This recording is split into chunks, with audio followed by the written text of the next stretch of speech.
Sering sekali kita mendengar, bahkan ini sudah dipertegas oleh Gus Fuad itu, kalau tes DNA itu lebih akurat daripada kitab nasab. Tes DNA itu qot'i katanya, sementara kitab nasab itu adalah dhonni.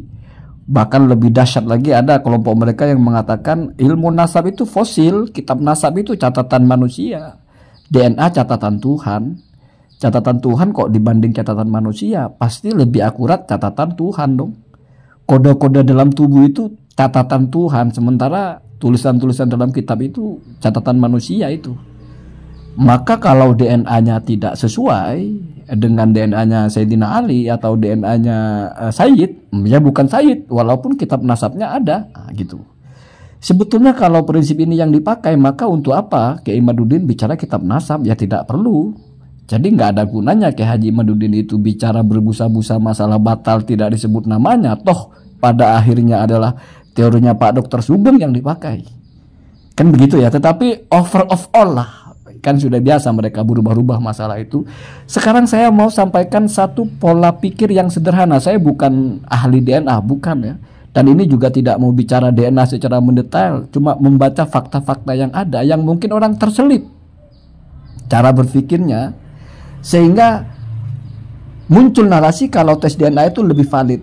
Sebetulnya kalau tes DNA ayah ke anak dibandingkan dengan akte kelahiran misalnya, ya jelas bisa jadi tes DNA itu lebih valid karena akte kelahiran bisa dipalsukan, sementara tes DNA ayah ke anak itu diakui setidaknya 99% valid gitu. Kalau dia anaknya ya anaknya, setidaknya secara biologis lah, kita tidak bicara syariat dia menikah atau tidak, hubungan darah gitu. Hubungan darah dibuktikan dengan DNA dibanding dengan akte kelahiran, jelas lebih kuat DNA, jelas. Tapi ini head to head, Pak. Maman sebagai anaknya Mukidi. Sekarang kita bicara Sayyid. Ingin memastikan orang ini keturunan Sayyidina Ali apa bukan? Nggak ke Rasulullah, Sayyidina Ali saja ya. Karena jalur paternal laki-laki kan dari Sayyidina Ali, bukan dari Sayyidah Fatimah ya. Ini ada 3 poin ya. Poin pertama pertanyaannya. Poin yang kedua itu tidak bisa dibantah.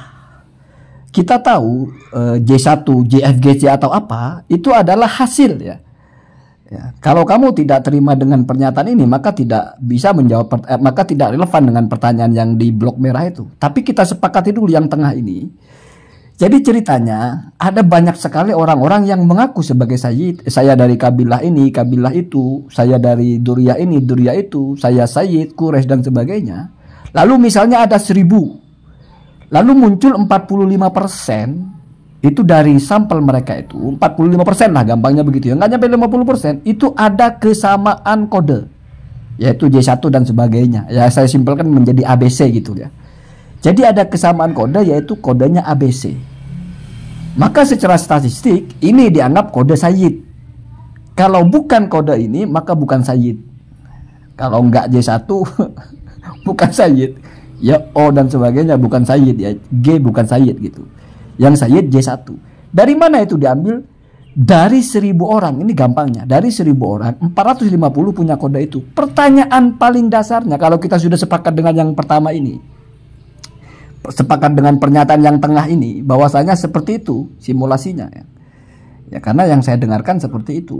Kata Kiai Imaduddin itu 50% lebih, enggak 50%, tapi 45% seperti ini. Lalu kenapa dianggap ini yang paling mewakili? Karena sisanya itu yang misalnya 55%-nya itu mencar di berbagai kode, yang mana tidak ada dari satupun itu yang melebihi dari 45% ini.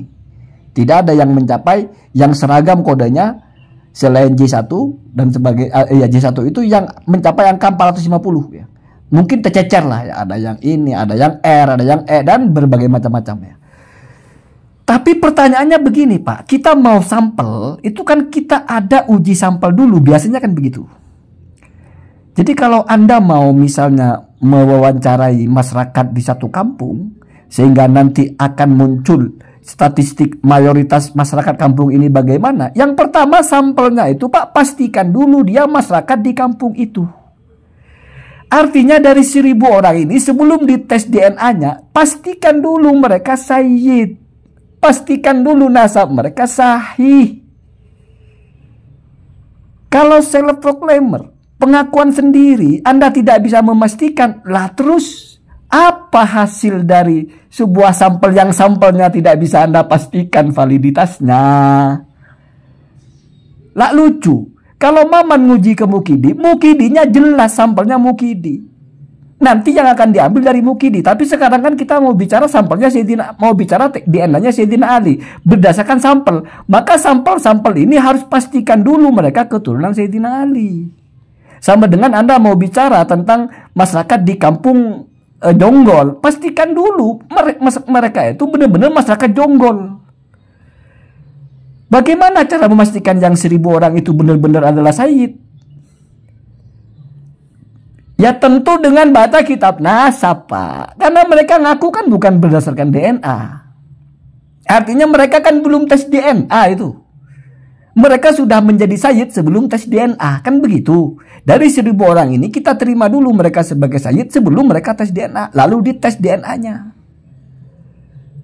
Berarti kitab nasab itu sebelum DNA, Pak. Dan itu yang menjadi panduannya. Bagaimana bisa DNA lebih valid daripada kitab nasab, tapi di satu sisi Anda memverifikasi sampel-sampel itu tidak berdasarkan DNA, tapi berdasarkan kitab nasab atau catatan nasab.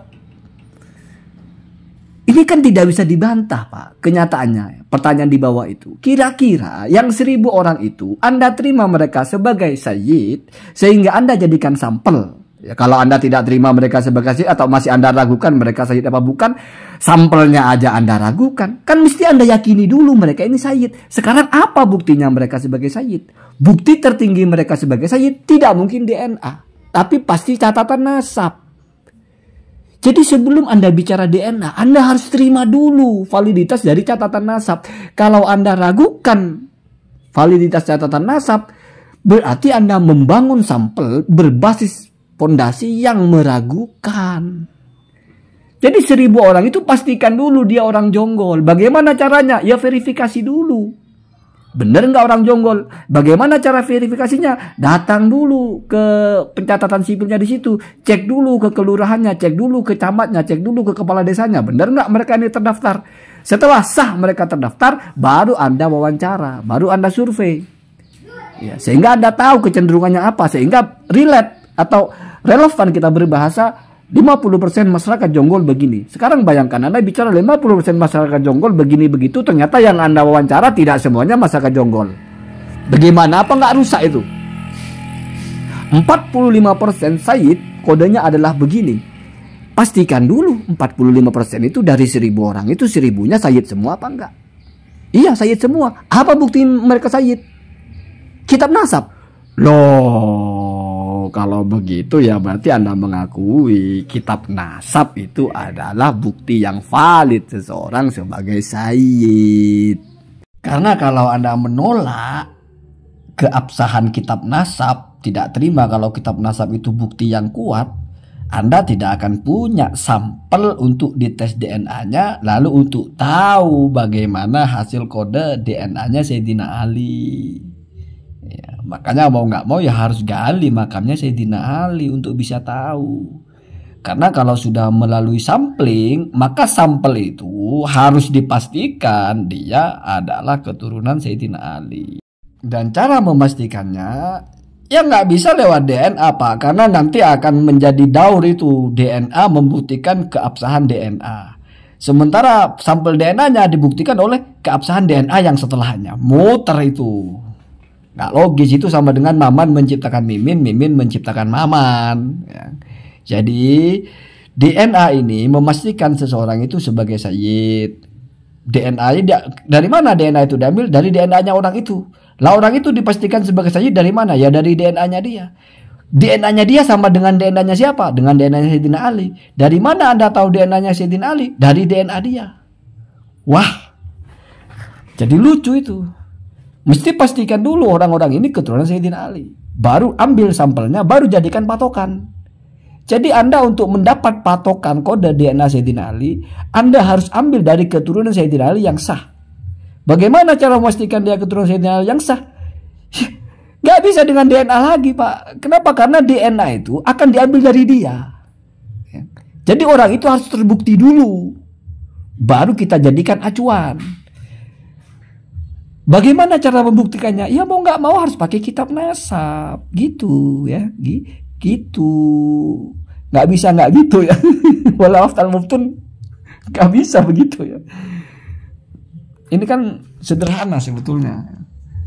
Bagaimana kita bicara sampling, lalu digas ini adalah qot'i, padahal kan statistik saja.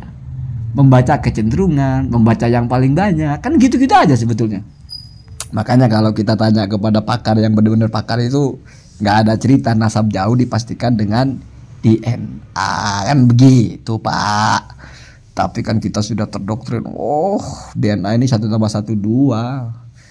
Kalau DNA-nya nggak sama ya berarti bukan, itu catatan Tuhan itu. Kalau kita nasab kan catatan orang. Iya Pak, Al-Quran itu catatan Tuhan Pak. Tapi menafsirkannya kan beda-beda Pak. Sederhana kan?